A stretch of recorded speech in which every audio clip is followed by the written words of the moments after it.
What's up, everybody? Thank you so much for tuning in here on Wicked TV. I'm Clouds, and today I'm going to be bringing you our first ever in-depth movie review.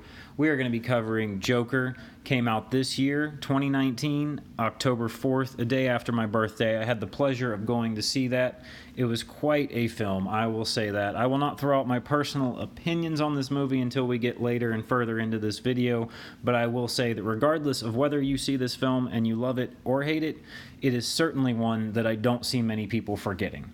Now, with that said, I'd like to jump right in and state right off the bat that this is not your average superhero slash supervillain style movie whatsoever. This does not have your grandiose car chases, your huge explosions, your caped crusader fighting off the insane man that is the Joker. This movie is a character study of a man named Arthur Fleck, portrayed by Joaquin Phoenix himself. He went through quite a lot of changes for the sake of this film. The weight loss that he went through for this movie, I believe, was around 52 some odd pounds. He really gave everything that he had to this portrayal, and love it or hate it, it was one hell of a performance. Regardless of, how anybody feels about it, he most certainly gave it his all, and I don't believe that there was an ounce more that he could have put into this performance that he did not already do. Now, on the note of that being a character study about a man named Arthur Fleck, who lives with his mother in her small town apartment in Gotham, is pretty much mistreated and outcast by the world. He's not really, as he likes to say, seen by society. He's not even sure at times that he really exists until certain events of the movie take place when he commits a triple murder after being beaten down in a subway tunnel while riding the subway.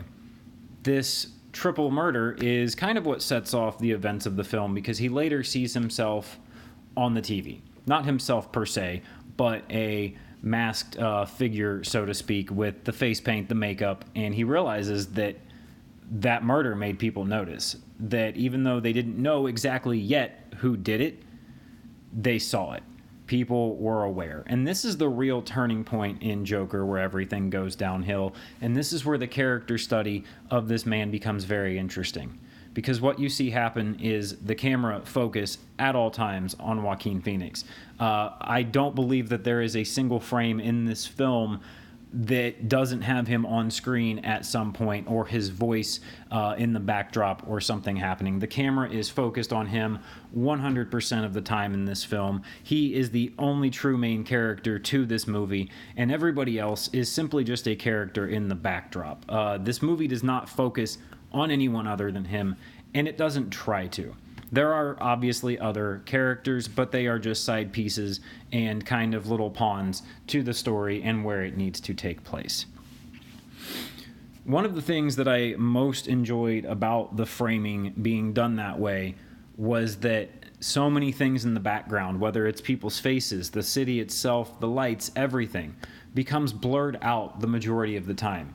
Phoenix is on screen demanding your attention. He begs you to look at him and see just how disturbed he truly is as he portrays Arthur Fleck.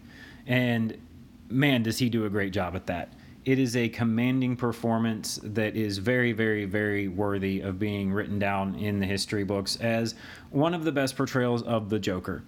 I don't like the argument that people make about who played the best Joker. Was Heath Ledger better, etc.? And the reason for that is because the Joker has never been played in this way before. Again, this is a film about Arthur Fleck, not necessarily the Joker, so I will not delve into personally how I feel about who played the best Joker, because, again, he was playing Arthur Fleck. One of the biggest things to me that stood out in this movie when I discussed the fact that he was center stage and that oftentimes the backgrounds were blurred was the overall lighting.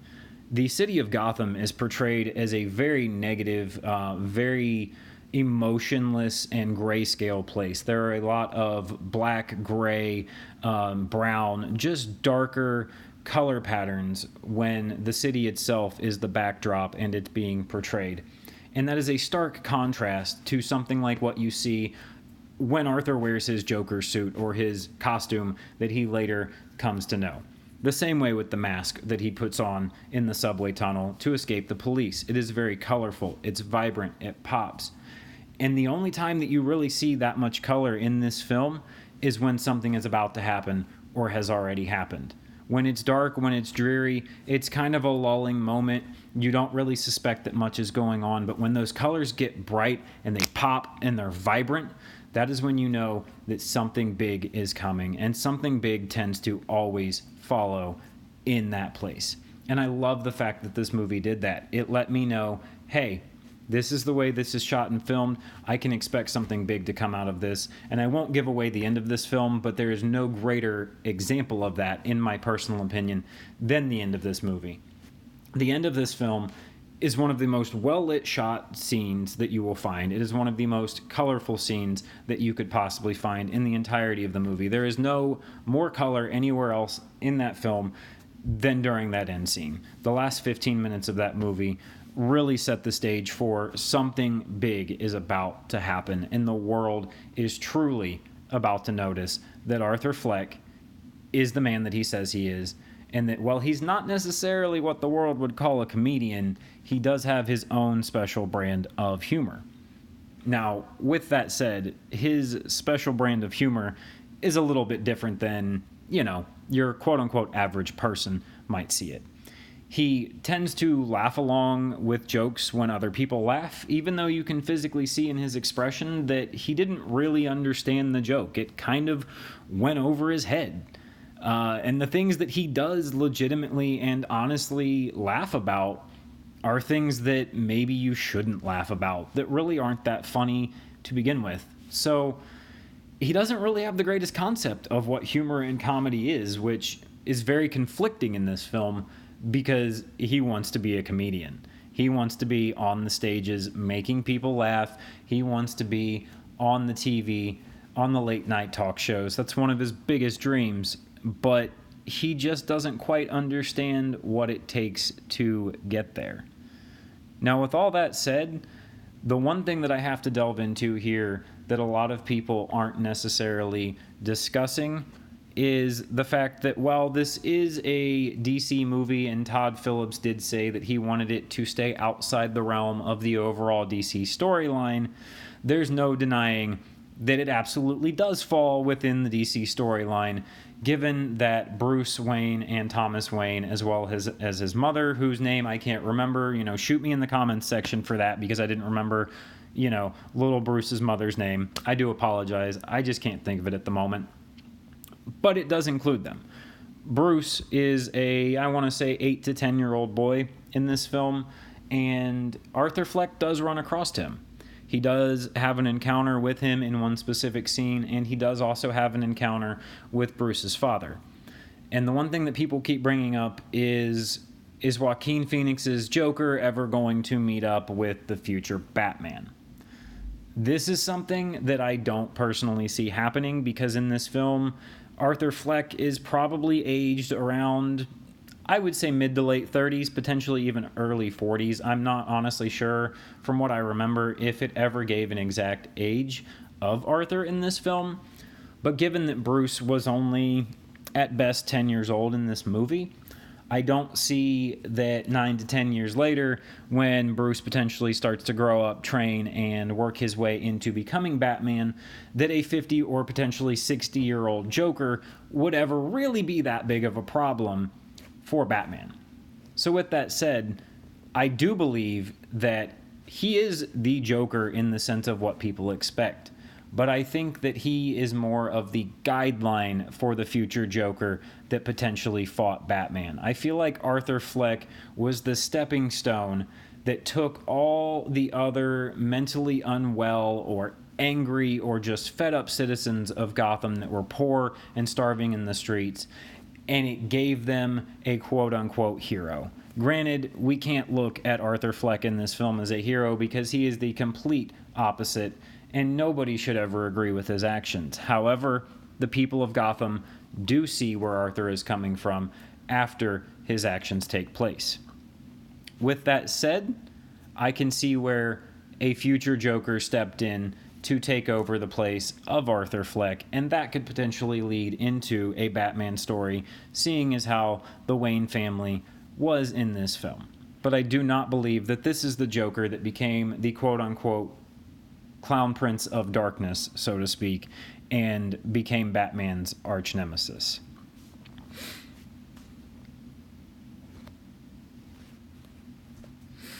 It's kind of almost as if Arthur is, like I said before, that stepping stone to lead into someone else potentially taking over the role of the Joker, which then would very much fit into certain comic book scripts and maybe even some other film scripts. His actions of violence that he takes out upon some of the richer, better off, more well-to-do citizens of Gotham are viewed by the general starving and decaying public as heroic, even though clearly they are not heroic whatsoever. But that violence could very easily lead to someone filling in and taking his place. On the note of that violence, this movie was violent, don't get me wrong. It had its moments where it got extremely graphic, but that violence was never overplayed. It didn't linger, it didn't hang around, and it didn't happen so often that it wasn't shocking. The few scenes of intense extreme violence that were in this film were played out so well, and they hit so hard with such a big impact simply because they came, they went, and then you had a lull. You had a slow period where you watched Arthur's descent continue further into madness, and that was it.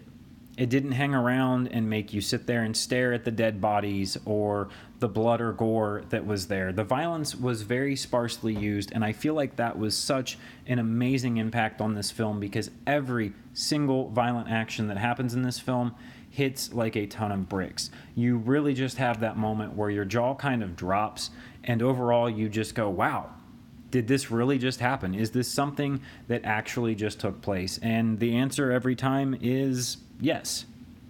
Well, at least almost every time, because we do see in the film that Arthur very much plays out his own fantasies in his head. And this is the case of having a narrator of a film that isn't necessarily trustworthy.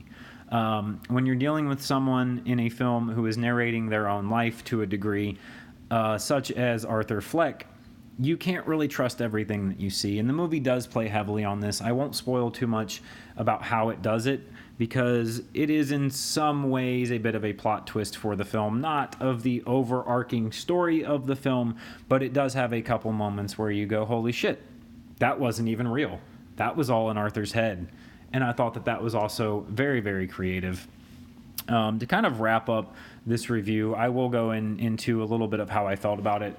I personally loved this movie. I thought that the use of color, as I said before, was absolutely fantastic. The colors popped when they needed to, and they were dark and grayscale when they needed to be. The lighting effects in this film were absolutely excellent. The cameras were not afraid to show the lens flare. It was not afraid to get up right in Joaquin Phoenix's face and make you feel uncomfortable. It was not afraid to show you his distorted and malnourished figure after his weight loss that he went through for this film.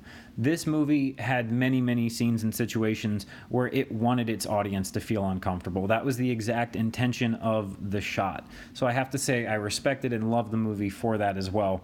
And I also appreciate the fact that it delved so deep into one man. It did not concern itself with every other character that was in the film and make them a big deal. This was something that wanted you to focus only on Arthur, and it did not care what your opinion was when you walked away from the movie.